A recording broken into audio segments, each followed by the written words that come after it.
peek at the most.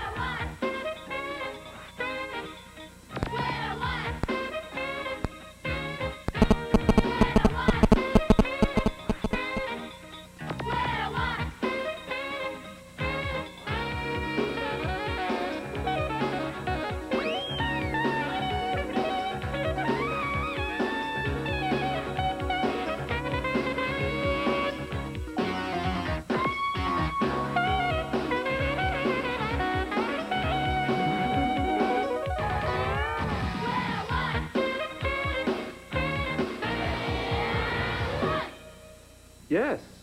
I told the producers exactly what you said. You said I wanted to get paid fairly, right? Mm-hmm. You said I wanted to get paid what I'm worth. Right. Well, so what did they say? They agreed. They said I'm going to get paid what I'm worth? Starting immediately, they're going to cut your salary in half. You.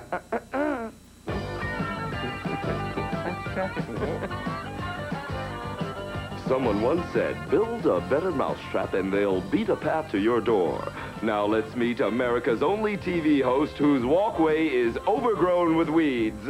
America's Mr. Mouse, the host of But Who's Counting? Monte Carlo.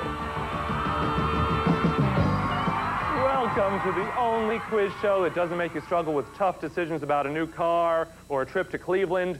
We give easier prizes to deal with, and let's meet today's contestants. Hello, my name is Anthrope. Miss Anthrope. Well, happy to meet you. I sincerely doubt that. Well, let's meet your opponent. What are you doing here? You can't play the game. Where is the other contestant? He left when he heard about the prizes. I'm your last best hope. Well, you kids at home, get paper and pencil ready and play along with us. I'm going to spin the wheel with numbers 0 to 9 on it.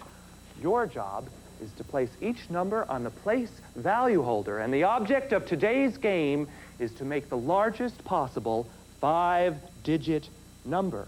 Now, in today's game, we're going to have a wild spin. After the 5th spin, you can decide to replace one of your digits with the number that comes up on the wild spin. But remember, except for the wild spin, once you place a digit, You can't change it. you said a mouthful. Here we go with the first digit. Round and round she goes. Where she stops, who knows? It's a 3, a very useful number if you're in the trio business. Here we go. This is your offstage announcer on stage to discuss strategy. I placed the 3 in the ones position because I know the chances of getting a number less than 3 are not very good. 5. The second digit is a 5.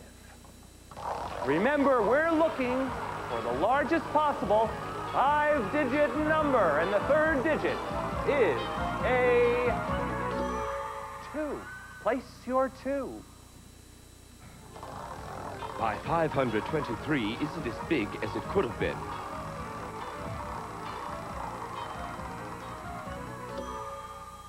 8. The fourth digit is an 8.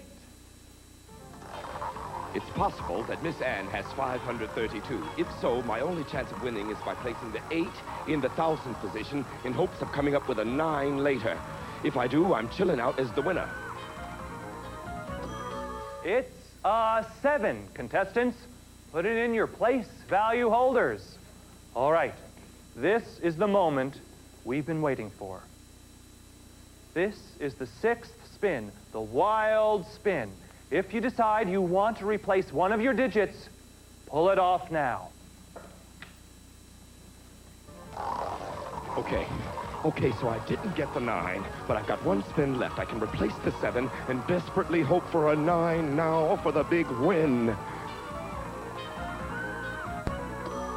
It's a 2. It's a 2. Place your 2s. All right, let's see. Who came up with the larger 5-digit number? Mr. Announcer. 28,523. 28,523. Well, let's see if Ms. Anthrope did any better. 87,522. 87,522. Miss Anthrop, you are today's champ. Congratulations.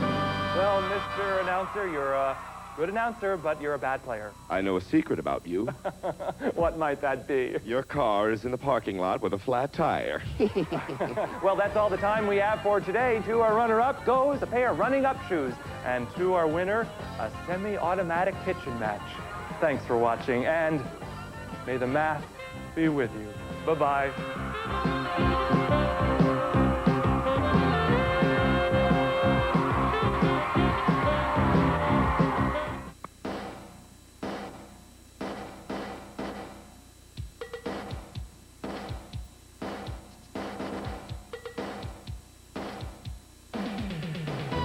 Take any number, add one more, and make it bigger than the number before.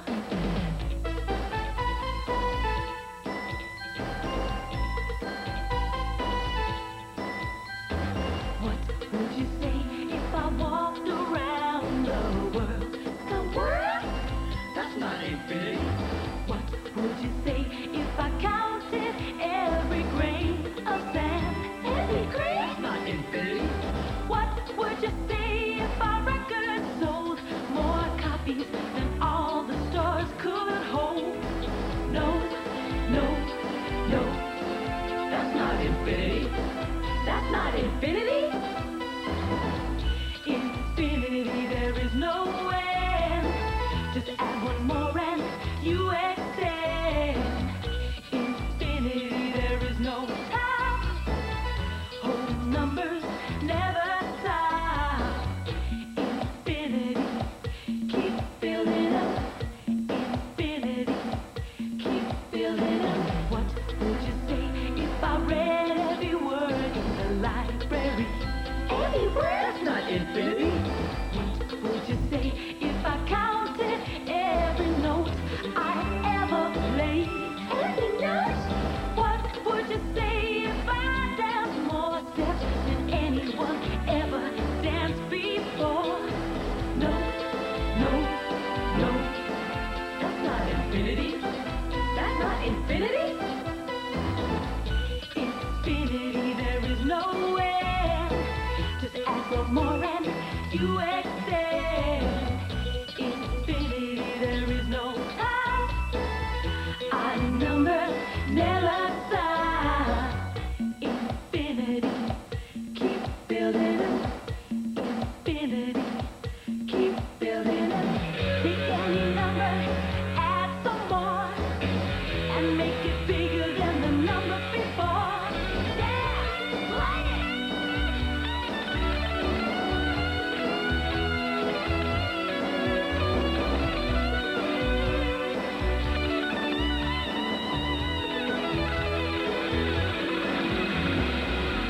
Infinity, there is no end. Just double and you extend. Infinity, there is no top. These powers never stop. Infinity, there is no end. You keep building them over and over again. Infinity, keep building them. Infinity, over and over again. Keep building them. Infinity, over and over again. Infinity, keep building them. Oops is brought to you by erasers. Don't make a mistake without one. On January 19, 1924, Darrell Dunnis was arguably hard at work for the railroad company. Arguably, because his boss thought he was hardly working and Darrell Dunnis thought he was overworked. Nevertheless, Darrell made a simple mistake on a complex job.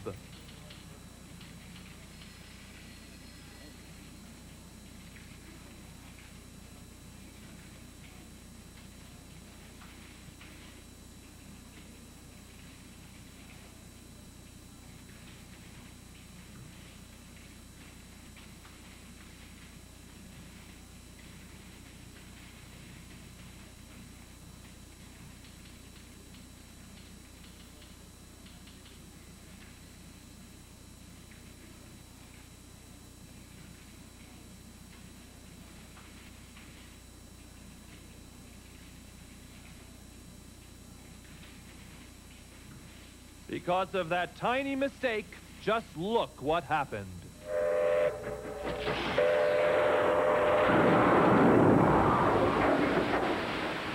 Oops. The answer should be about 12. Let's look at that again.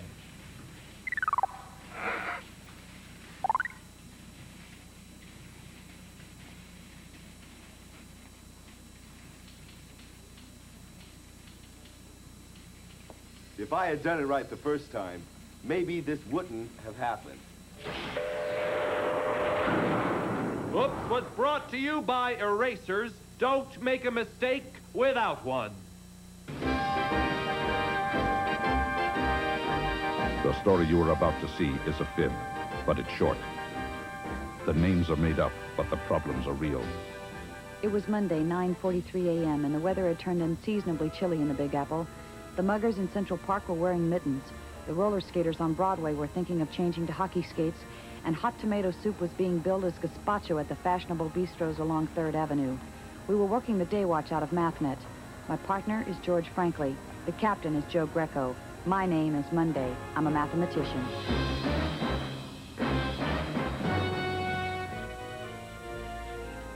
Hi, Georgie Porgy. How's tricks? Hello, Katie Wadey. Things are fine. Thanks for the inquiry. I had a great weekend, George. Really happy for you, Kate.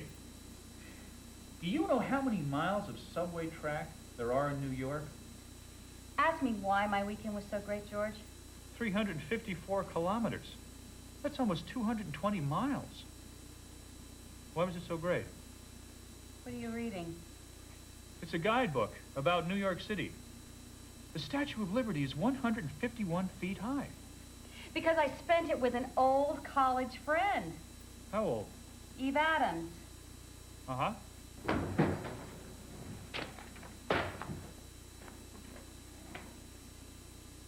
You aren't listening to me, George. I am too. Eve Adams is old. Eve Adams and I went to college together, and she's just come into town in a Broadway show. Really? What show? It's a revival of Anything Went. That old chestnut? Uh-huh. She's got the second lead. Actually, we both acted in college for a while. Then you went into mathematics and she stayed in showbiz? Uh-huh. How anyone could choose showbiz over mathematics is beyond me. I guess it takes all kinds. Eve and I picked up as though we'd seen each other yesterday.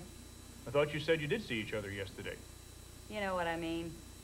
We stayed up too late just gabbing the way we used to do in school. It was terrific. Sounds it. She's coming by this morning. Going to give me a couple of Annie Oakleys. She's giving you 2 cowgirls? Annie Oakley is slang for a free ticket. I thought a theater buff like you would know that. I do know that, Kate. So she's in Anything Went, is she? Must be the role of Doodah Dora, the rebellious postmistress on the island. That's right. She's also the understudy for the Star. Do you know the show? Sure, it's a classic from the 50s. It was a big hit for Lauren Bacall. She played the leading lady, Miss Fig. Miss Bacchanal is playing the lead again. Really? She's getting a little long in the tooth for that part. You know, Kate, a little too old. I don't see how she'd be able to pull off the underwater tap dancing number or that aria she sings to the good-natured owl. Well, she's doing it anyway. You want to see the show tonight, George? I'd love to, Kate. I'm sorry, there's not an extra ticket for Martha. That's okay. Tonight's her night at school. She's taking more classes. Sure. Martha doesn't let the grass grow around her shoes. What's she studying? Toxicology. What time's the curtain? 8 o'clock sharp. Don't be late. Eve. Hi, Catherine. Catherine? Eve, this is my partner, George. Frankly, Mathnet. Oh, nice to meet you, George. Catherine's told me so much about you. Catherine? Catherine. Catherine Muriel Monday. Did not best college class of... Never mind the year. Eve, darling. Here are the tickets. I've got a dash. Wait. How's the show going? Oh, we've had pretty good luck out of town. Thanks. Where'd you preview? Philly. Good houses? 75% paid. The rest papered. What are you guys talking about? What? Good houses, out of town, papered. Before you bring a show to New York, you usually open it out of town, Philadelphia or Boston or someplace like that. Why? To work the bugs out. And it's cheaper out of town. Broadway musicals are very expensive. Oh, they sure are. This show is capitalized at $4 million. $4 million? Uh-huh. Who invests money like that? Angels. Angels? Investors in Broadway shows are called angels because their money is thought of as money from heaven. Actually, with this show, Ms. Bacchanal put up half. So, all they had to raise was $2 million. Of course, we haven't seen any of it. You haven't been paid? The cast and crew agreed to wait for our money, so Ms. Bacchanal could use it for their production. Eve, how is Lauren Bacchanal to work with? Oh, she's a real pro, for sure. She knows what she wants, and she gets it. I'm sure she's played this role thousands of times. So, she knows just how she wants everything done. That bad, eh? Oh, no. I didn't mean that. She's just, well... Her nickname is the Iron Stage Mother. I see. Eve, if she put up half the money, does that mean she makes half the profits? No, she gets 75 points. Really? What's that mean? Points are what Broadway people call percentages. So each point is 1%. She gets 75% of the profits. And the investors make the other 25%? No, they end up with 15 points. The writer of the show gets 4 points. The composer gets 2 points. The lyricist gets 2 points. Well, that's 8 points. So that leaves 17% for the investors, not 15%. The director of the show also gets 2 points. That leaves 15% for the investors. $2 million for only 15% of a show. Isn't that a risky investment? I've done a lot of backers auditions, so I know how it works. I'll show you.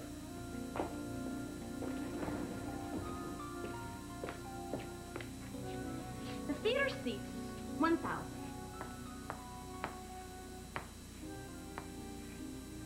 Let's assume it's a hit, and we sell out. What's the average ticket price, Eve? Approximately $40. That means if we sell out the performance, we take in $40,000. Just for one performance? We give 8 performances each week. That's a possibility of $320,000. Now that's gross, but the nut. Nut? That means costs. Paying the actors, musicians, stagehands, renting the theater. Uh-huh. The nut is 60%. Costs are $192,000. That leaves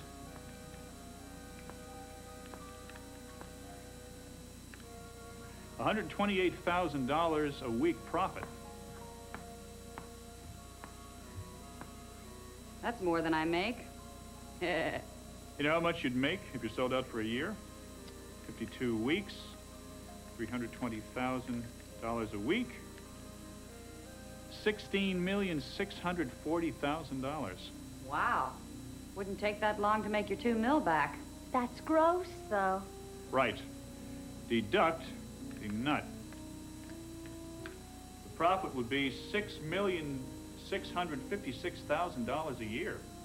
15% of that, it's almost $1 million for the investors. Any investment is a little risky, but the payback is rather nice if you have a hit on your hands. I'd love to talk more, but You have to dash. See you after the opening. Show. Break a leg. Knock him dead, kid. Oh, boy. Oh, boy, what?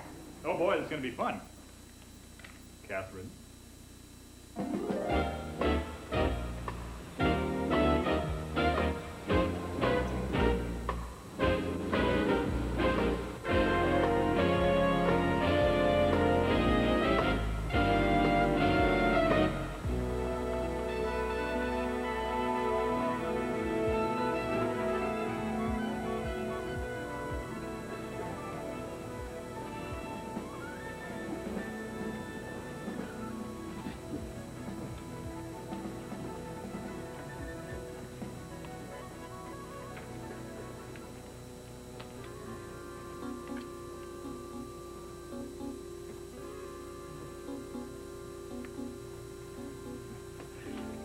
get him wearing the darn thing.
Loved to have seen this when the leading lady was alive.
Loved it, George.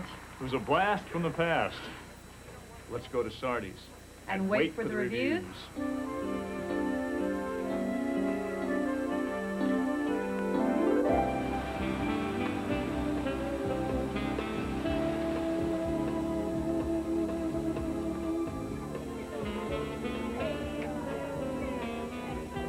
I had never been to a Broadway opening night party, and I must admit, I was somewhat in awe. All the stars and ex-stars and would-be stars were there. All the newspaper columnists and television reviewers, the directors and choreographers. There was even a writer. It was a world unto itself. The festivities were fraught with tension as we waited for the reviews of the show. If the notices were good, in other words, if the reviewers liked the show, it could run for a long time and make money. If they were bad, well, they could lose a fortune. We waited for the reviews and waited and waited. Miss Bacchanal, I'm George Franklin, Mathnet.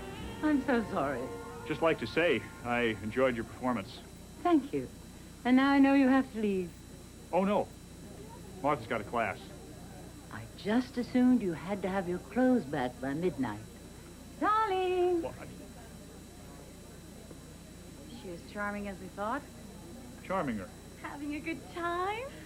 Marvelous, darling. Simply marvelous. I knew you would. I simply knew. What street? For gosh sake, the reviews are in. Whoopee time in the old corral, huh?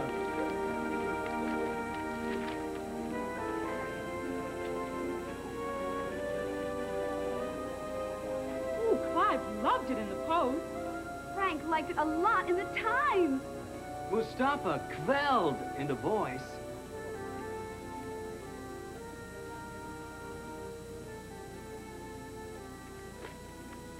I wonder what the TV folks are saying. I'm Rex Reed, just back from yet another Broadway opening, and I'm here to tell you anything went. A show which should have gone years ago hasn't, and it shouldn't. Despite aging star Lauren Bacall, that's right, despite Lauren Bacall, this show could make it on the Great White Way. It has verve, it has panache, it has Eve Adams, and she is wonderful. She does a tuneful, tearful, terrific turn as Doodah Dora, and she may be the star Broadway has been looking for these many dreary seasons. She's a winner. This is Rex Reed saying, move over, Lauren Bacchanal, as in move over and out. Eve, this is wonderful. Oh, thanks, Catherine. I'm thrilled. Oh, I've got to say, after all these years, maybe it will pay off. Well, if it doesn't, there's always mathematics. That's right, George. Miss Bacchanal, the show's going to make it. Maybe yes, maybe no. Oh, he loved you. You know how he's always kidding big stars. Would you please remove yourselves from our path? Miss Bacchanal, I wonder if I might trouble you for an autograph. It's for my mom. She used to take me to all your shows when I was a little boy. I should treat that remark with a contempt. It's so richly deserved. You have a nasty streak in you, George, frankly. Is it show? It was Tuesday, 4:43 p.m., and we were still basking in the glory of Eve Adams' soon-to-be stardom. It makes a person happy to see a friend succeed. I was happy. Or at least I was happy until George said... There she is now, Eve. Kate, it's Eve. Something wrong? I don't know. Hi, Eve, it's Kate. Catherine. What? How can it close? Oh, I see. Yes, we'll be right over. What's up? Anything went is about to be gone. It may close. How can they close a hit show? Easy. Lauren Bacchanal is missing.